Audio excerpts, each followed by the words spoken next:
Whereas the Starchild head is not flat at all. It looks it, but you can feel it with your own hands. You'll feel the convolutions in back. It was never cradle boarded. Never cradle boarded. It grew that way because its genes told it to grow that way.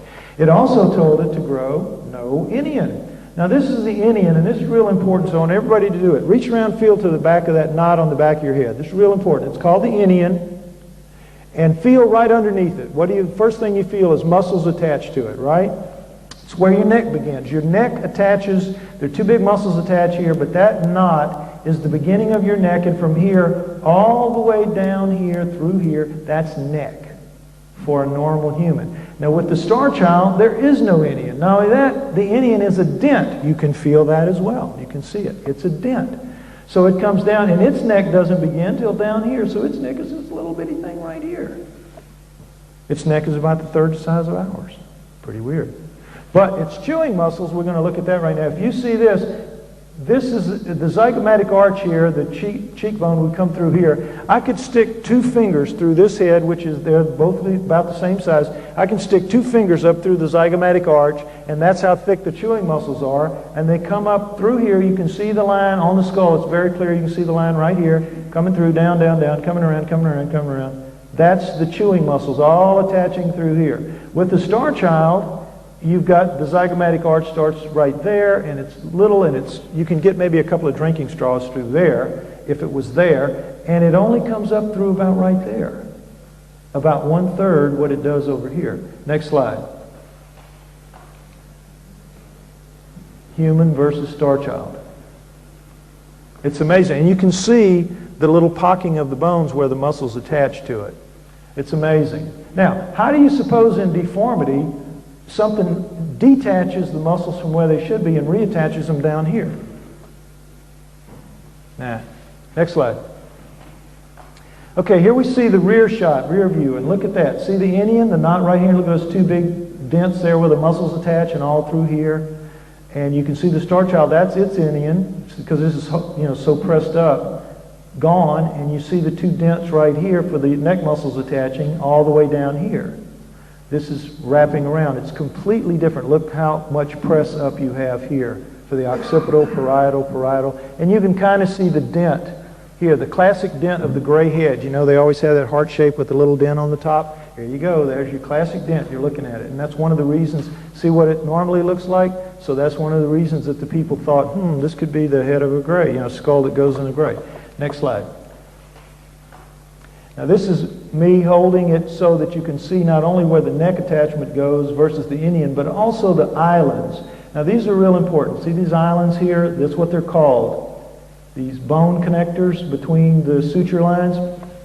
When you're born, your head is a series of plates with ligaments connecting those plates together so your head can fit through the birth canal. And then over the next couple of years, they suture together. They grow together at the seam lines. That's where your head grows, at the suture lines. The last part to heal is the one at the top where three things come together, and that's called the soft spot. You with me? So, what this indicates is this is not a child. We were told it was a child at the beginning because I'll show you in a minute. There was a piece of maxilla, and we did that fluoroscope, and they said, well, this thing has teeth up in the top and teeth on down. It's got to be a child.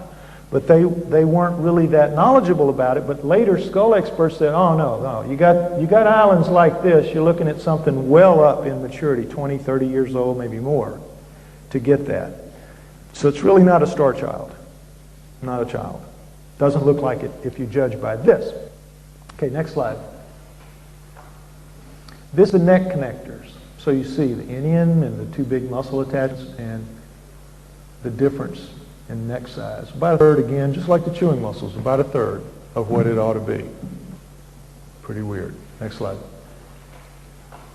Okay, this is the neck where the foramen magnums are, where the spine goes into the head. And if you look at the human, you see the difference. Ours is set to the rear of center because our face is hollow. We have all those sinuses, you saw that. We have our big nasal passages. We have our mouths. We're hollow up here. We have our chins and voice box and all that.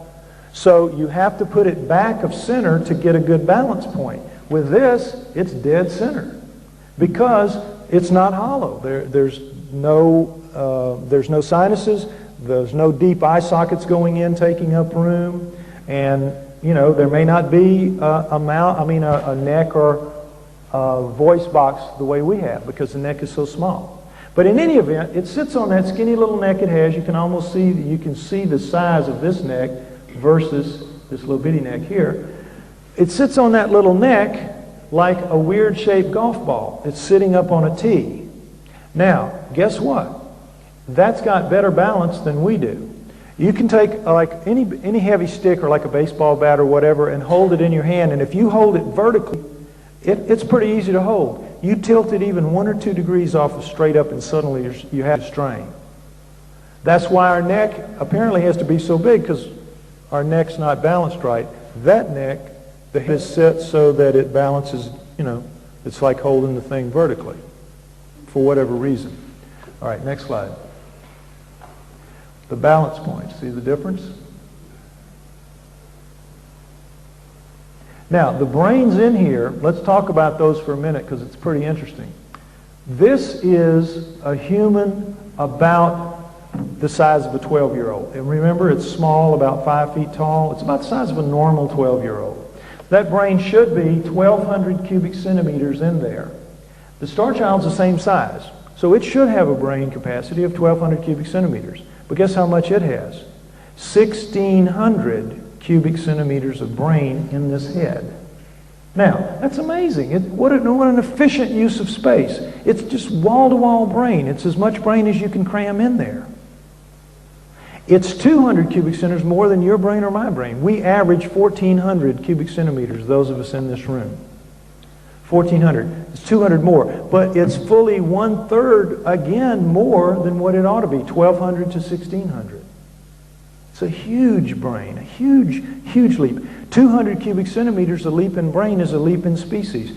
Homo habilis, Homo erectus, that's a 200 cubic centimeter jump. Homo erectus to Homo archaic, that's a 200 centimeter jump. It's a big deal. What do you need that much brain for? Well, if you've got a little bitty neck without a voice box and you can't speak, maybe you need it to communicate telepathically. It's possible. And there are reasons to believe that might be the case. Next slide. Okay, this is a look at the top. Remember I was telling you about the suture points? The soft spot? See how nice and sealed up it is? Not a problem. And you get, again, a real pretty clear shot here of the V, the dent. Okay? It's got the look of the gray. Next slide. Now this is the piece of maxilla that came with it. This little piece right here, but it was detached. You see these two teeth? This is a molar, and this is a bicuspid. But up in here, you've got 4 other teeth. 2 here and 2 here. But you're missing a hole. You're missing a spot. One of the bicuspids, there should be room for a bicuspid here that's not there. Well, that makes sense because it's a much reduced mouth. It's a much reduced, and it's a very flat roof. It isn't arched up, it's flat. You can see in the replica that we've made of the lower jaw.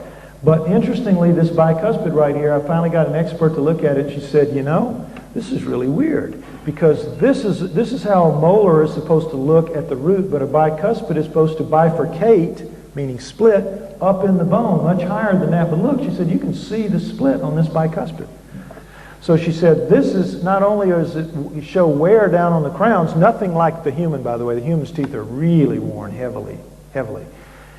Nothing like that, but she said the enamel is crazed, meaning it's cracked. She said that's 20 years or more of life in hard times and hard chewing. The enamel is crazed. So she said, it's not a child. She said, what it might be is a being that lives very, very long and needs multiple sets of teeth and can grow them. So that might be what we're looking at here. We don't know, but it's not a child and it's not a normal human in that sense. Next slide. Okay, this is a CAT scan that we had done of the brain, and what it really shows is that all the sutures were alive and growing. Now, what experts will say is that, there must have been some synostosis, which means freezing of the sutures to cause the brain, the head to grow weird and the brain to go weird and all that. Synostosis, premature closing of the sutures. We had a CAT scan done, and the guy said, no, no, no, no, no. So they're all open, they're all healthy. This was a very healthy creature when it died, whatever it was. No, and no possibility of deformity in that way. Next slide. Now what this shows very interestingly is he looked at it and he says, whoa, whoa, whoa, whoa, whoa, whoa. He says, this thing has much bigger inner ears than we have. I wonder what that's about. This is eyes, of course. But bigger inner ears, what would that be about? Would need better balance? For what reason? Well, hold that head up maybe. But anyway, larger inner ears. Take it for what it's worth. Next slide. This is a forensic drawing that I like the look of, and for a number of reasons. Remember the guy talking about the eyes and how they would have to be down and have that upper, heavy upper lid? The nose could be pretty right. Oh, I'm sorry, but on that piece of maxilla, I forgot to show you, there's a little dent in the bone that shows that it did have nasal passages. It did have the ability to breathe through a nose in the way that we have. It did have a nasal passage. So it did have a nose. So the nose, the mouth, I think the chin's a little heavy, but he was making an ovoid shape, and I think it would be cut off a little bit. I think it would be smaller, but it's a good attempt, and I appreciate it very much. Mark Savy did it. Okay, next slide. Oops, back the wrong way. There you go. Okay, this is a Fate magazine cover where they did a big story on it, and this is I think a really cool graphic where a guy took his daughter and he morphed the features to look kind of like that graphic that we had. The eyes still up, too high, it would be down here, but still, that's pretty arresting, isn't it? I've always liked that image. So, next slide. Now, this is really an interesting story, and I'll stop for a minute and go over a part of it that really applies to the Starchild. It turns out that people would come to me and say, do you know about the star being legends? Do you know about the star? You've heard anything about it? No, I haven't. I'm not a UFO person. I don't know about it. Well, you should really look into that. And so I did. And I found that there was a lady at UCLA, a recently retired professor emeritus named Paula Gunn Allen, who had spent her research career researching the star being legends. And what they are is this. Throughout the Americas, and probably around the world, but they've mostly been researched in the Americas, there are these stories of beings coming down from the heavens to primitive villages that are going back hundreds of years from Tierra del Fuego all the way up to the Eskimos, but going back for hundreds of years, and they would come and they would isolate a village, pick a village with a woman in it who was barren, and they would make her pregnant with a hybrid being of her and the gods, human and the gods. And she would be told, and the village would be told, she is going to give birth to a star being, and you will be tasked, all of you, with helping her to raise this baby up to the age of 5 or 6 or 7 or 8, and we'll come back and get it. And they would do that. And that was the program, supposedly. And the reason being, for what it's worth, is that the Greys have no capacity to give emotion, emotion. And so when in their early experiments, the beings that they would create would have enough human in them to where they would fail to thrive for lack of interaction, for lack of nurturing. And we know from psychological studies that if you are nurtured well from 0 to the age of 6, you can withstand almost anything in later life. But if you are not, if you are very poorly nurtured up to the age of 6, nothing can be done to repair you. The damage is done and it's permanent. So probably their first attempts failed to thrive, and so they set this system up where they would let the human mothers nurture them until they were up to the age where they needed to be, and then they would come get them to take them to do whatever they wanted. Now, again, these are myths. These are not written in stone like the Sumerian tablets, so you can't go to the wall as hard with them as you can with those tablets. But still, those legends are out there, and they're widespread. But they end at about 100 years ago, 100 to 120 years ago, when the world began to get smaller with its communications, shrinking the world so that you couldn't have a being like that living anywhere and have the tabloids not know about it. So that program stopped, and a new program was put in its place, and that program is called harvesting. Now again, this is only anecdotal evidence coming from women who tell the story, but there's a